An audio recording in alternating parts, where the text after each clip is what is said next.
And terminologies again, do not run behind these terminologies. Whichever terminologies that is asked, try to revise them. Okay. Or any kind of interrelated terminologies are there, you can go through them. That is the best thing you can do. So this question was asked 2016, Iripatti, Taniyurs and Gatikas. The Gatikas is right. Okay, so that is colleges generally attached to temples. Then Iripatti is also right. That is land revenue from which was set apart for the maintenance of village tank. And Taniyurs, okay, that is village donated to single Brahman or group of Brahmins. It is called as Agrara. It is called as what? It is called as Agrara. That is a different term. Also Brahmadeya, that term is also used. But what is Taniyurs? Taniyurs means is a large distinct revenue villages under Cholas. Because land donated to Brahmins are called as Agrara as well as Brahmadeya. That is a term we can say. Okay, so this again, do not run behind because thousands of terms are there. You cannot expect any term to be there. Okay, so but we have provided some of the terms in our courses. Okay, so in foundation course as well as in PEP course, okay, in ILP course. Okay, so then again, in this particular marathon session also, that is I try to include as many terms as possible. Okay, and then again, look at this question. That is with reference to cultural history of India, memorizing of chronicles, dynastic histories and epic tales was a profession of who of the following? The Shramana. Shramana is different. Shramana movement, it is referred to as Shramana movement is Buddhism, Jainism and Ajivikas, and that is called as Shramana. That is not true. In Parivrajaka, that is associated with Buddhism, renouncer. Then Agrarika, that's Agraras. The people who are living in Agrara, they can be called as Agrarika. They can Magadha. That is the only term that is left. Magadha you can maybe confuse with we can talk about the place of Magadha, but here answer would be Magadha. Okay, that is what is left. Okay, that is what is left. Again, please do not run behind these kind of terms. Okay, the terms are very difficult to expect also, and you can expect such kind of dynasties question maybe. Okay, are the basic ideologies, are the basic chronology based questions. Okay, so to understand chronological better, I think you just have to know the basic sources would be great. The basic source would be great. Okay, basic sources of history, any NCERT textbook, R.S. Sharma textbook, okay, that is our class notes, okay, so our value added notes, okay, so even our classes, PDFs what we have shared, okay, so everything that plays a huge important role in giving that in chronological order.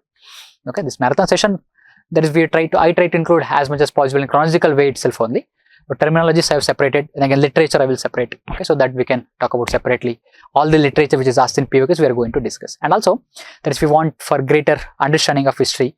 I think that is where I try to bring the chronological order of history.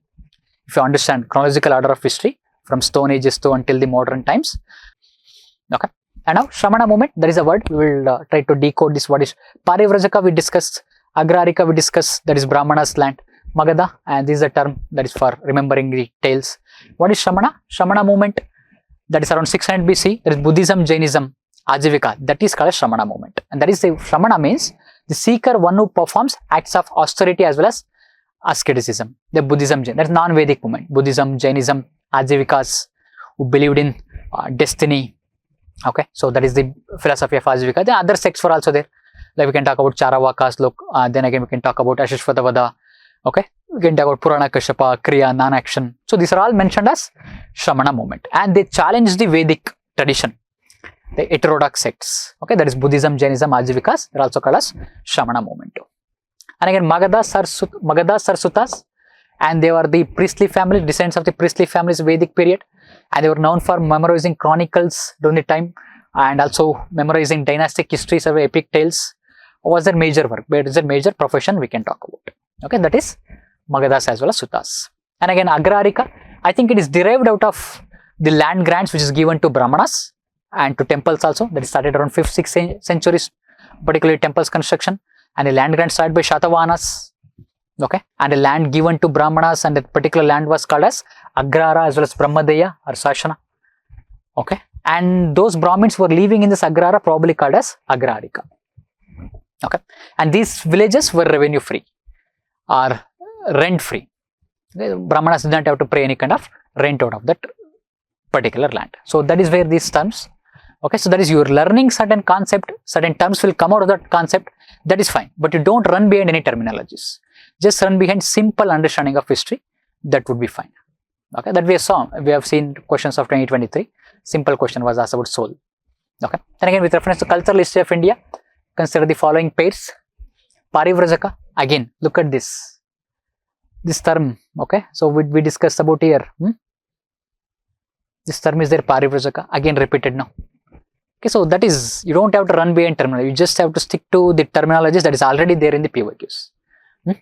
Parivrajaka means renunciate. Again, Shramana. That was also there.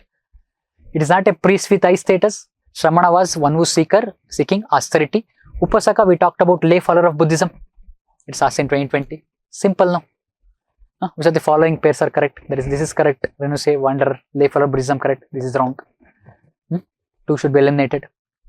Then if the 2 should be eliminated, okay, what is left? That is B, 1 and 3. Parivrajaka is correct. Upasaka we already discussed about. Shramana we discussed. Parivrajaka we discussed. This is Buddhism related term. Shramana is related to Buddhism only. That is Shramana movement. Very simple now. Okay, so please do not run behind terms. Again, these 2 terms, Kulya Vapa and Drona Vapa. Then 2020 again, measurement of land. Then again, coins of different monetary value. Classification of urban land. Then religious ritual. It is very simple. It's a measurement of land. So Kulya Vapa and Drona Vapa. It is a weights of measurement also, and the area is also involved, and the weights of grains is also involved. So what is this term represents is that one, Kulya Vapa, Drona Vapa, one more term is called as Adavapa. And this is unit of measurement in ancient India, particularly Gupta's and post-Gupta's time period, particularly mentioning about the areas of cultivation. It's a terms used for the large areas of cultivation. And the small areas of cultivation, they are called as Angula and Asta. Angula and Asta.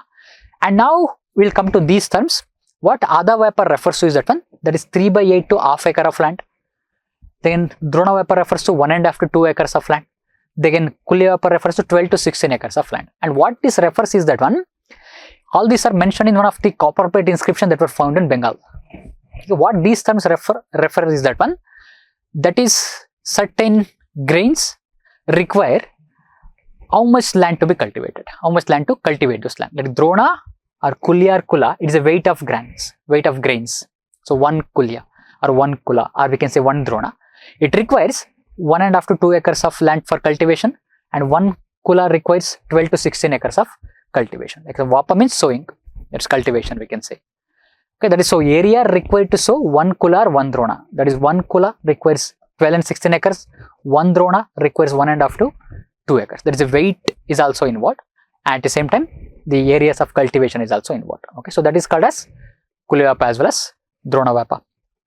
Okay, and then with reference to period of Gupta dynasty, ancient towns like Ghantashala, Kadura and Chaul were well known. This is 128 question. These are factual question. So ports, capitals of powerful kingdom, place of exquisite stone art and architecture, important Buddhist pilgrimage centers.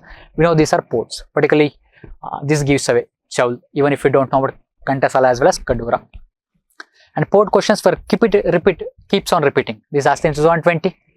Okay, nothing to develop out of this particular because you can't talk about every powerful kingdom's capital. Then again, with reference to ancient South India, 2023, Korkai, Pumpuar, Muchri were well known as capital cities, ports, center of iron and steel making, shrines of Jain Tirthankaras. No, answer we know, that is ports again. So many ports questions are being asked. Okay, and then again, look at this question, 2017. So Kakatiya Kingdom. Again, Kakatiya Kingdom was given in one of the answer options also, and now it is being asked as a question in 2017 way back. So that is what. So make sure you learn these answer options in a very comprehensive way. Okay, very comprehensive way. Okay, so 2017, which is there, Kakinada, Motupalli, and again Machilipattanam, again Nelluru, and its answer is B, Motupalli.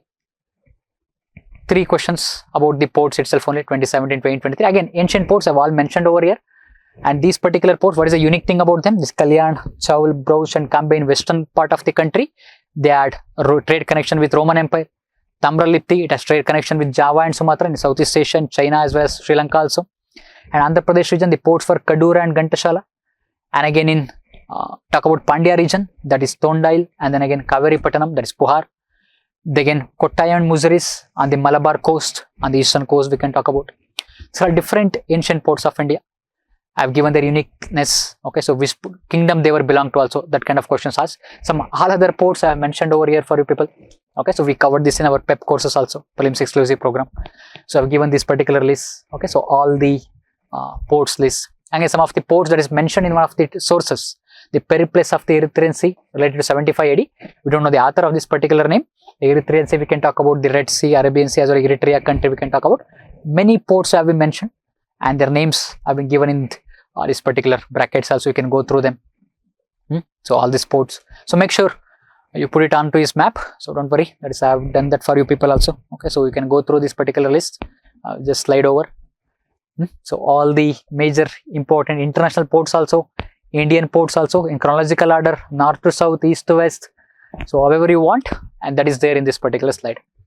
Okay, I can go through this. Particularly the South Indian ports that is being asked in UPSC question paper. So you can go through that.